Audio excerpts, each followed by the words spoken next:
দুনিয়াটাই তোমার চলে হচ্ছে গিভ এন্ড টেক পলিসিতে। Okay. Give respect, take respect. আমি যদি কারো কাছ থেকে চাই যে সে আমার সাথে রুড না হোক, সে অ্যারোগেন্স না দেখাক, হ্যাঁ। আমার মনে হয় তাকে আগে পজিটিভলি ট্রিট করা উচিত, তাকে তার প্রাপ্য সম্মানটা দেওয়া। সাকসেস কি?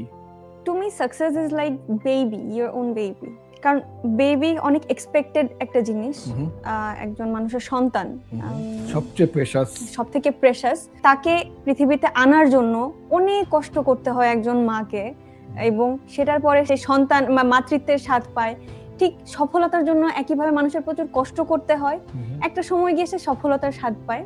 এবার আসো তোমার বেবি, তোমার সেই বেবিকে তোমার প্রপারলি ব্রিং আপ করার জন্য তোমাকে অনেক এফর্ট দিতে হবে, রাত জাগতে হবে, কিন্তু পাশাপাশি তুমি ওই শান্তিটাও পাবে যে না, I have my own baby.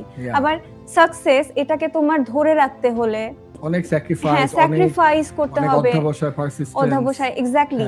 Even তোমার সফলতার কিছু বিড়ম্বনাও আছে, সেগুলো তোমার লাইফে আসবে। বাচ্চা থাকলে কিছু ট্রাবল আছে, সেগুলোও লাইফে আসবে। তো আমি এখন পর্যন্ত আমি সফলতাকে আমি কম্পেয়ার করি সন্তানের সাথে।